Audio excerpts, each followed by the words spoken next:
Belle fans. Welcome back. If you haven't joined us before, I'm Madeline, and in our little children's bookshop in Warren Point, Northern Ireland, lives a little fairy called Belle, and she writes us a letter every weekend, and that's why we do story time at 11:30 a.m. here on this Facebook channel, and it's live. And last week I was talking about an arts and crafts project. I started it last week, so it's a fairy house. So as you can see, it looks a bit different now. It doesn't look like bottles and kitchen, kitchen foil and all that sort of stuff. No, it looks very different now. It's painted on now. So I wrote a wee blog post about it, and you can read about the different steps that you have to do to reach this point. It's still not finished though. So yeah, it just took a wee bit longer because I used paper mache and it just needed a lot of time to dry. But I think it's a lovely little project to do with your entire family. Everybody can help. And another thing I want to do once it's finished, I want to put fairy lights in here, and then it kind of lights up. So I think that will look really cool. And of course it's going to be displayed in our bookshop, probably in the Wee Bookworm's bookshop window. But yes, so that's what it looks like. And every week I'm going to sort of introduce you to another sort of arts and crafts project that you can do at home. And that's this one for this week. Almost finished. But yeah, let's read Fairy Belle's letter.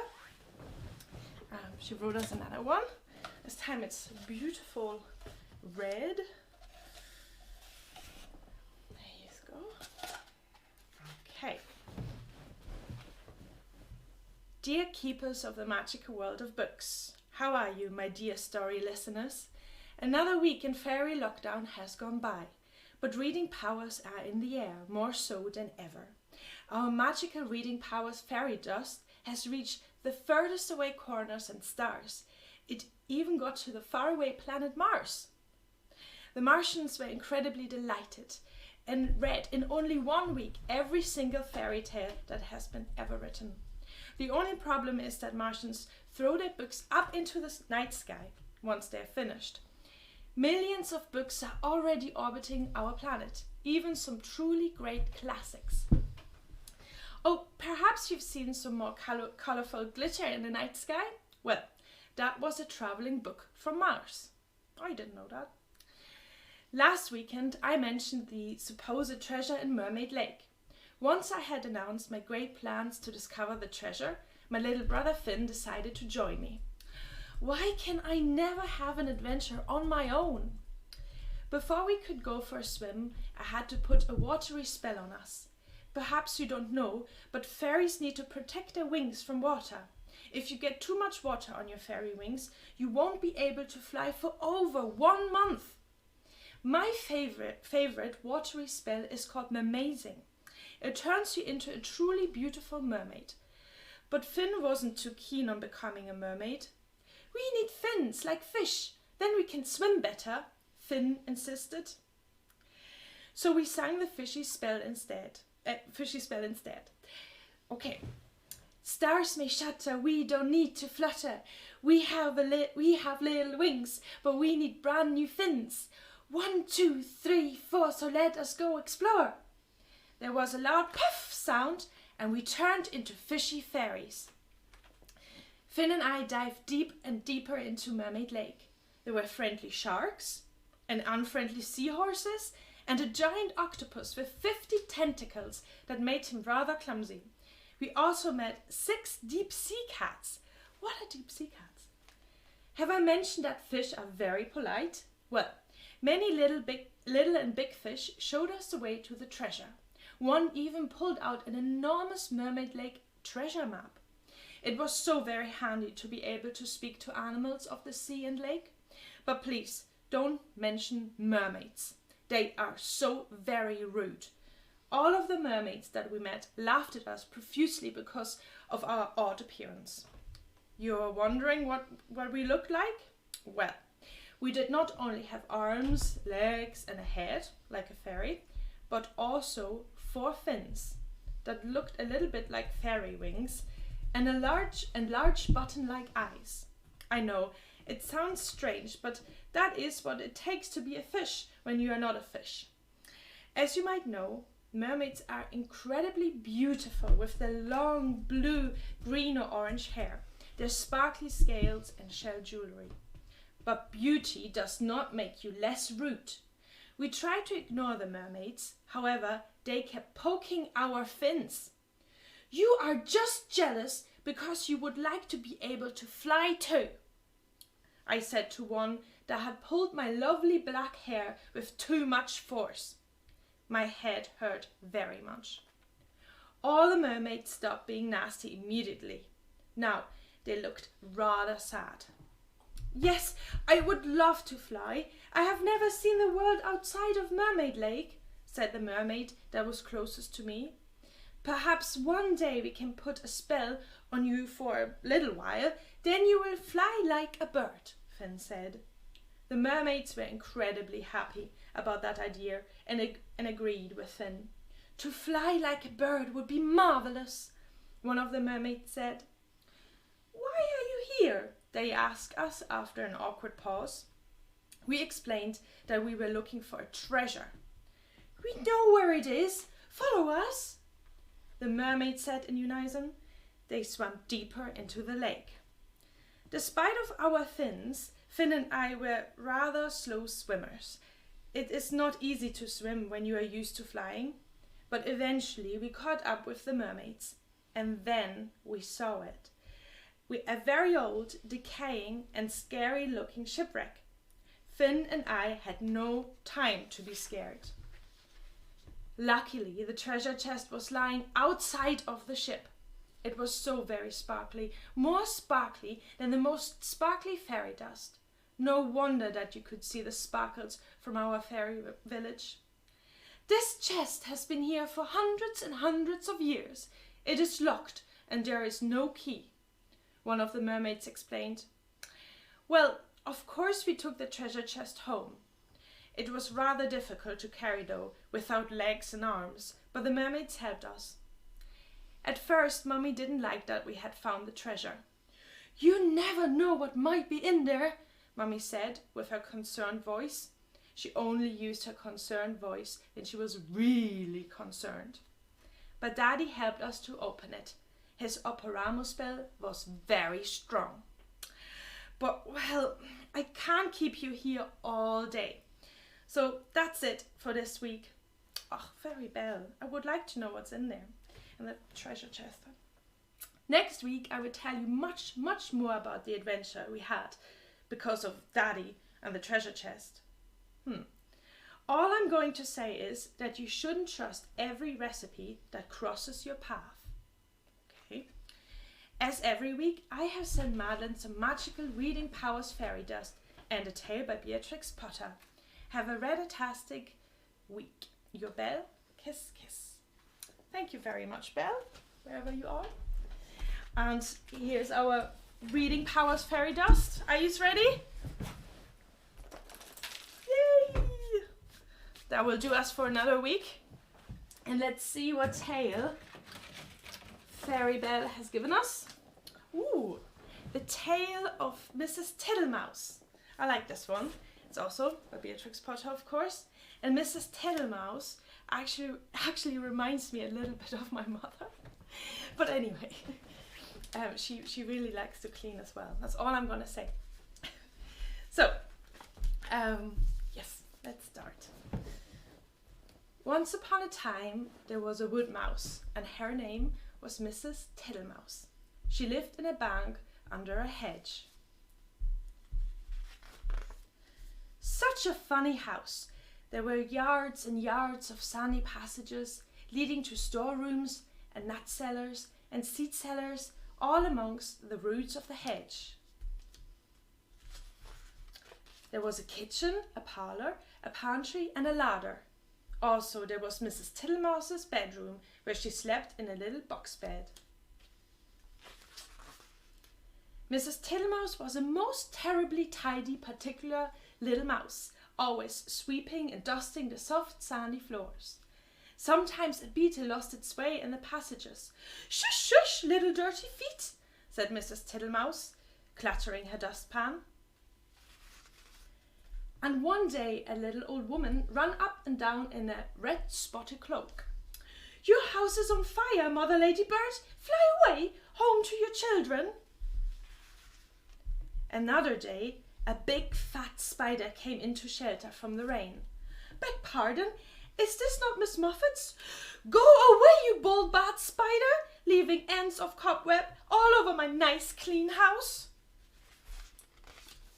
She bundled the spider out at a window. He let himself down the hedge with a long thin bit of string. Mrs. Tittlemouse went on her way to a distant storeroom to fetch cherry stones and thistledown seed for dinner. All along the passage she sniffed and looked at the floor. "I smell a smell of honey. Is it the cowslips outside in the hedge? I am sure I can see the marks of little dirty feet." Suddenly, round a corner, she met Babbity Bumble. "Zzz, bzz, bzz," said the bumblebee. Mrs. Tittlemouse looked at her severely. She wished that she had a broom. "Good day, Babbity Bumble. I should be glad to buy some beeswax. But what are you doing down here? Why do you always come in at a window and say sis, bizz, bizz?" Mrs. Tittlemouse began to get cross. "Sis, whiz, whiz," replied Babbity Bumble in a peevish squeak. She sidled down a passage and disappeared into a storeroom which had been used for acorns. Mrs. Tittlemouse had eaten the acorns before Christmas. The storeroom ought to have been empty, but it was full of untidy dry moss. Mrs. Tittlemouse began to pull out the moss. 3 or 4 other bees put their heads out and buzzed fiercely. "I am not in the habit of letting lodgings. This is an intrusion," said Mrs. Tittlemouse. "I will have them turned out. Bzz, bzz, bzz. I wonder who would help me. Bzz, bzz, bzz. I will not have Mr. Jackson. He never wipes his feet." Mrs. Tittlemouse decided to leave the bees till after dinner. When she got back to the parlour, she heard someone coughing in a fat voice, and there sat Mr. Jackson himself. He was sitting all over a small rocking chair, twiddling his thumbs and smiling, with his feet on the fender. He lived in a drain below the hedge in a very dirty, wet ditch. "How do you do, Mr. Jackson?" Oh, that was the wrong one. "How do you do, Mr. Jackson? Dearie me, you have got very wet." Thank you, Mrs. Tittlemouse. "I'll sit a while and dry myself," said Mr. Jackson. He sat and smiled, and the water dripped off his coat tails. Mrs. Tittlemouse went round with a mop. He sat such a while that he had to be asked if he would take some dinner. First, she offered him cherry stones. "Oh, thank you, Mrs. Tittlemouse. No teeth, said Mr. Jackson. He opened his mouth most unnecessarily wide. He certainly had not a tooth in his head. Then she offered him thistledown seed. "Tiddly widdly widdly, puff, puff, puff," said Mr. Jackson. He blew the thistledown all over the room. Thank you, Mrs. Tittlemouse. Now, what I really should like would be a little dish of honey." "I am afraid I have not got any, Mr. Jackson," said Mrs. Tittlemouse. "Tiddly widdly widdly, Mrs. Tittlemouse," said the smiling Mr. Jackson. "I can smell it. That is why I came to call." Mr. Jackson rose ponderously from the table and began to look into the cupboards. Mrs. Tittlemouse followed him with the dishcloth to wipe his large wet footmarks off the parlour floor. When he had convinced himself that there was no honey in the cupboards, he began to walk down the passage. Indeed, you will stick fast, Mr. Jackson. Tiddly widdly widdly, Mrs. Tittlemouse." First he squeezed into the pantry. Tiddly widdly widdly, no honey, Mrs. Tittlemouse. There were 3 creepy crawly people hiding in the plate rack. 2 of them got away, but the littlest one he caught. Then he squeezed into the larder. Miss Butterfly was tasting the sugar, but she flew away out of the window. Tiddly widdly widdly, Mrs. Tittlemouse, you seem to have plenty of visitors. And without any invitation, said Mrs. Thomasina Tittlemouse. They went along the sandy passage. Tiddly widdly, whiss, whiss, whiss. He met Babbity round a corner and snapped her up and put her down again. I do not like bumblebees. They are all over bristles, said Mr. Jackson, wiping his mouth with his coat sleeve. Get out, you nasty old toad, shrieked Babbity Bumble. I shall go distracted, scolded Mrs. Tittlemouse. She shut herself up in the nut cellar, where Mr. Jackson pulled out the bee's nest. He seemed to have no objection to stings. When Mrs. Tittlemouse ventured to come out, everybody had gone away. But the untidiness was something dreadful. Never did I see such a mess. Smears of honey and moss and thistledown, and marks of big and little dirty feet all over my nice clean house. She gathered up the moss and the remains of the beeswax. Then she went out and fetched some twigs to partly close up the front door. I will make it too small for Mr. Jackson. She fetched soft soap and flannel and a new scrubbing brush from the storeroom, but she was too tired to do any more. First she fell asleep in her chair, and then she went to bed. Will it ever be tidy again? Said poor Mrs. Tittlemouse. Next morning she got up very early and began a spring cleaning which lasted a fortnight. She swept and scrubbed and dusted, and she rubbed up the furniture with beeswax and polished her little tin spoons. When it was all beautifully neat and clean, she gave a party to 5 other little mice without Mr. Jackson.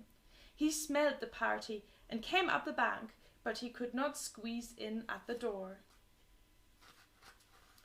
So they handed him out acorn cupfuls of honeydew through the window, and he was not at all offended. He sat outside in the sun and said, Tiddly widdly widdly, you're very good health, Mrs. Tittlemouse. There you go.